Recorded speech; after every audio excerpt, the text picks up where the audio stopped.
ഇന്നത്തെ വീഡിയോയിൽ നമ്മൾ സ്വിംഗ് ട്രേഡിങ്ങിന് എങ്ങനെ സ്റ്റോക്കുകൾ സെലക്ട് ചെയ്യാം, കഴിഞ്ഞ ഒരു രണ്ടാഴ്ച ഞാൻ പേഴ്സണലി ഏതൊക്കെ ട്രേഡ്സ് ആണ് എടുത്തത്, അതിൻ്റെ പിന്നിലെ റീസൺസ്, ഇതൊക്കെയാണ് ഈ ഒരു വീഡിയോയിൽ ഞാൻ നിങ്ങളുമായിട്ട് ഷെയർ ചെയ്യുന്നത്. അപ്പോൾ നിങ്ങൾ ഈ ഒരു ചാനൽ ആദ്യമായിട്ട് കാണുന്നവരാണെങ്കിൽ ചാനൽ സബ്സ്ക്രൈബ് ചെയ്യുക. അതേപോലെ തന്നെ അക്കൗണ്ട് ഓപ്പണിംഗ് ഒക്കെ ചെയ്യാൻ താല്പര്യമുള്ളവർക്ക് താഴെ ഡിസ്ക്രിപ്ഷനിൽ ഞാൻ ലിങ്ക് കൊടുത്തിട്ടുണ്ട്. നിങ്ങൾക്ക് അതിൽ കൂടെ കയറി അക്കൗണ്ട് ഓപ്പൺ ചെയ്യാം. അപ്പോൾ നമുക്ക് ഏതായാലും വീഡിയോയിലോട്ട് കിടക്കാം.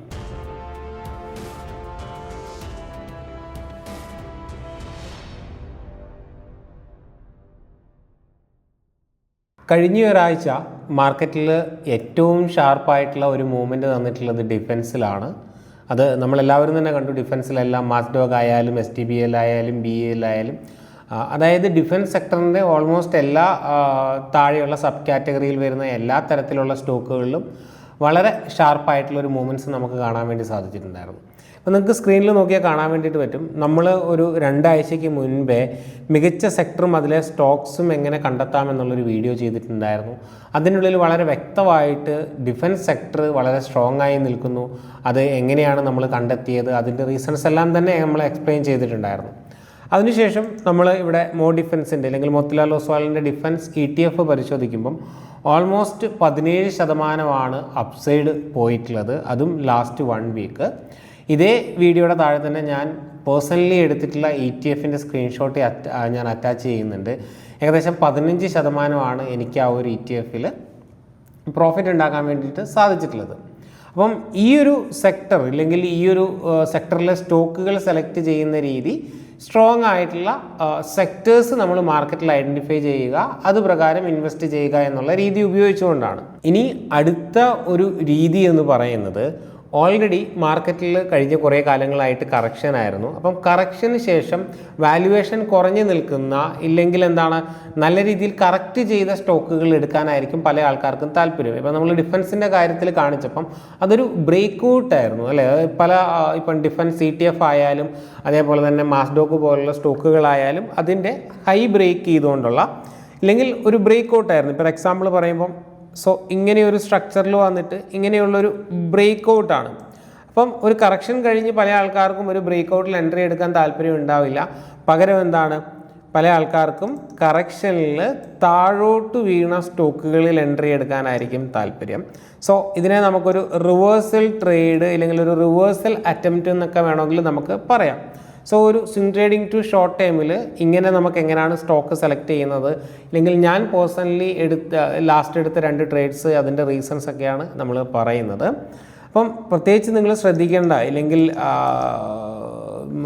താഴോട്ട് പോകുന്ന ഒരു സ്റ്റോക്ക് റിവേഴ്സൽ ട്രേഡ്സ് എടുക്കുമ്പം പ്രധാനമായിട്ടും ശ്രദ്ധിക്കേണ്ട 2 കാര്യങ്ങളിൽ, ഒന്നാമത്തെ കാര്യം എന്ന് പറയുന്നത്, ഒന്നെങ്കിൽ ആ ഒരു സ്റ്റോക്ക് താഴോട്ട് വന്നതിന് ശേഷം ഒരു ബ്രേക്ക് ഔട്ട് സ്ട്രക്ചർ, ഇവിടെ ഒരു കൺസോൾട്ടേഷൻ ഫോം ചെയ്യുകയും ഇവിടെ ഒരു ബ്രേക്ക് ഔട്ട് തരുന്നുണ്ടെങ്കിൽ നമുക്ക് ഈ ഒരു സ്റ്റോക്ക് സ്വിംഗ് ട്രേഡിന് വേണ്ടിയിട്ട് നമുക്ക് ചൂസ് ചെയ്യാവുന്നതാണ്.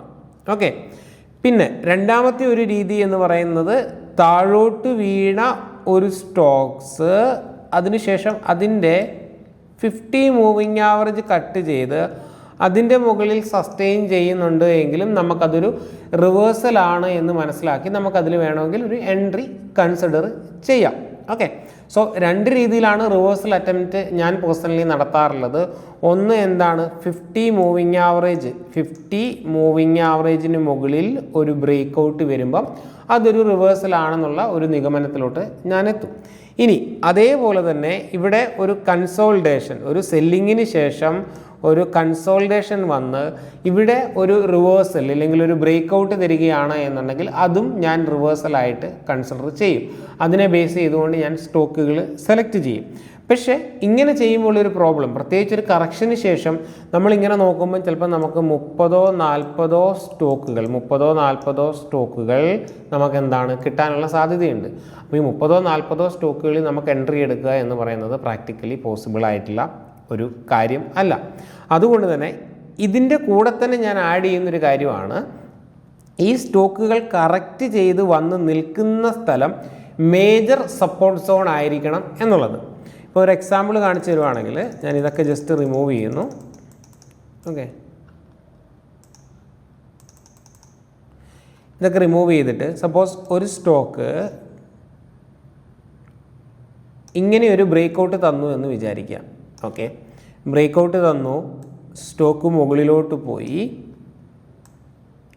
സോ ഇതെന്തായിരുന്നു? ഇത് നമ്മളുടെ റെസിസ്റ്റൻസ് പോയിൻ്റ് ആയിരുന്നു അല്ലേ? ഇതെന്തായിരുന്നു? നമ്മളുടെ റെസിസ്റ്റൻസ് പോയിൻ്റ് ആയിരുന്നു. ബ്രേക്കൗട്ടിന് ശേഷം റെസിസ്റ്റൻസ് എന്താണ്? സപ്പോർട്ടായിട്ട് ആക്ട് ചെയ്യും.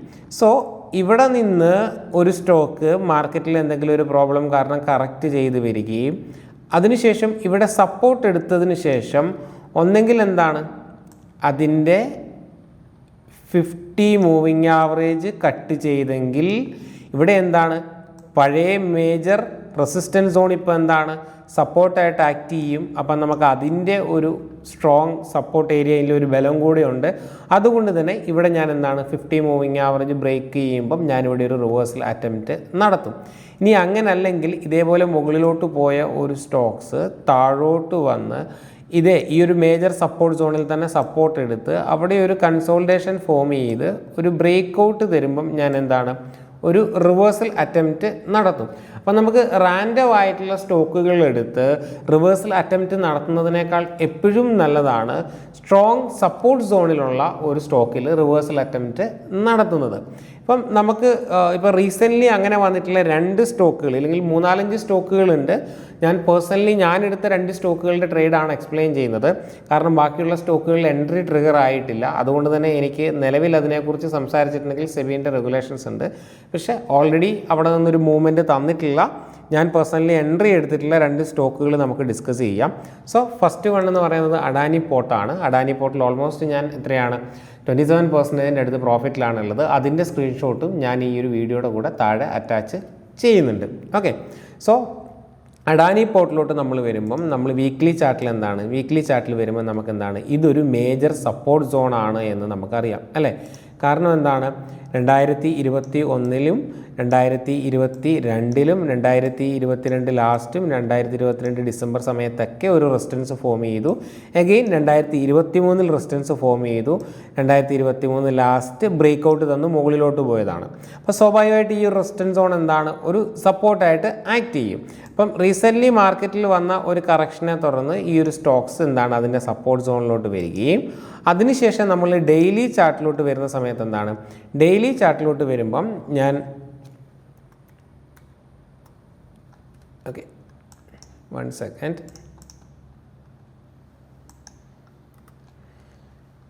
ഡെയിലി ചാർട്ടിലോട്ട് വരുമ്പം ഇവിടെ എന്താണ് നമുക്ക് ഒരു റെസിസ്റ്റൻസ് ഫോർമേഷൻ ഇല്ലെങ്കിൽ ഇവിടെ ഒരു റെസിസ്റ്റൻസ് ഫോം ചെയ്യുന്നതായിട്ട് നമുക്ക് കാണാൻ വേണ്ടിയിട്ട് പറ്റും അല്ലേ?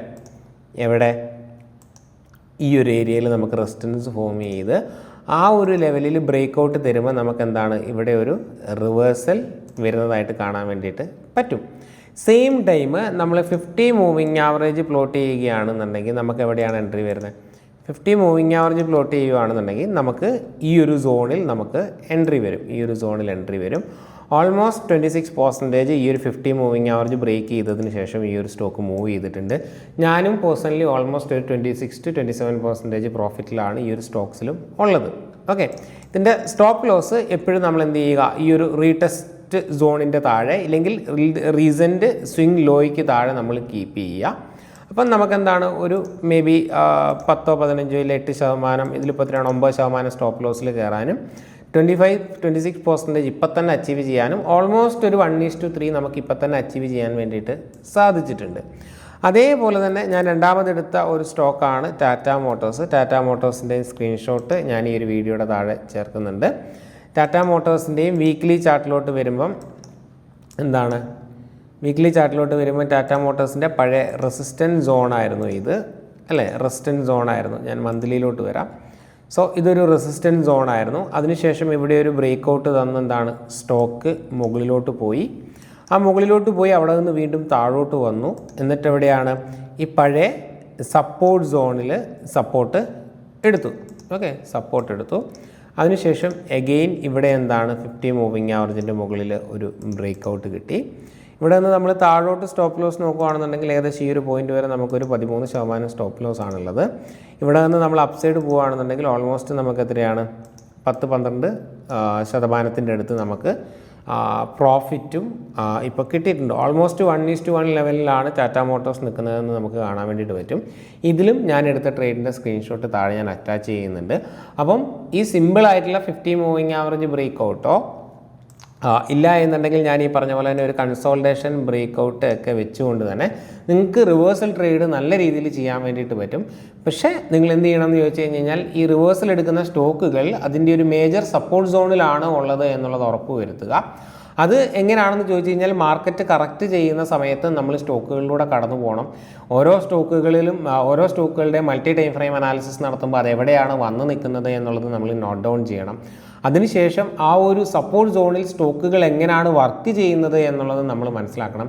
ഞാൻ ഇന്നലെ ഒരു സ്കാനർ റൺ ചെയ്ത് ഓക്കെ ഇന്ന സ്റ്റോക്കുകൾ സപ്പോർട്ടിൽ നിൽക്കുന്നു എന്ന് മനസ്സിലാക്കി അത് അവിടെ നിന്ന് മേടിച്ച് ഇല്ലെങ്കിൽ പെട്ടെന്ന് നെക്സ്റ്റ് ഡേ മേടിക്കുന്നതല്ല. ഇത്തരം സ്റ്റോക്കുകളെ നേരത്തെ കണ്ടുപിടിച്ച് വെച്ച് നമ്മളെന്താണ് അതിനെ അനലൈസ് ചെയ്ത് അത് എങ്ങനെ ആ ഒരു ഏരിയയിൽ റിയാക്ട് ചെയ്യുന്നു എന്നൊക്കെ മനസ്സിലാക്കിയിട്ടാണ് നമ്മൾ ഈ ഒരു ഡിസിഷൻ മേക്കിങ്ങിലോട്ട് പോകുന്നത്.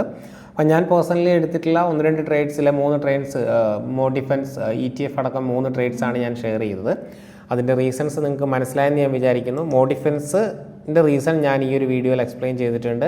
ടാറ്റ മോട്ടറിൻ്റെയും അഡാനി പോർട്ടിൻ്റെയും ഈ ഒരു വീഡിയോയിൽ ഞാൻ എക്സ്പ്ലെയിൻ ചെയ്തിട്ടുണ്ട്. ഈ ഒരു വീഡിയോ നിങ്ങൾക്ക് യൂസ്ഫുള്ളായി എന്ന് ഞാൻ വിചാരിക്കുന്നു. നിങ്ങളുടെ കമൻറ്റ് അല്ലെങ്കിൽ നിങ്ങളുടെ അഭിപ്രായം നിങ്ങൾ കമൻറ്റ് ചെയ്യുക. ഫർദർ ഇത്തരത്തിലുള്ള ജനറൽ ആയിട്ടുള്ള ടോപ്പിക്സ് വേണോ എന്നുള്ളത്. നോർമലി നമ്മൾ വീക്ക്ലി അനാലിസിസ് ആണ് നടത്തുന്നത്. പകരം ഈ ഒരാഴ്ച നമ്മളൊരു വെറൈറ്റിക്ക് എന്നുള്ള രീതിയിൽ ഒരു ജനറൽ ടോപ്പിക്ക് കൊണ്ടുവന്നതാണ്. അപ്പം നിങ്ങൾ കമൻറ്റ് ചെയ്യുക. വീഡിയോ കണ്ട എല്ലാവർക്കും നന്ദി.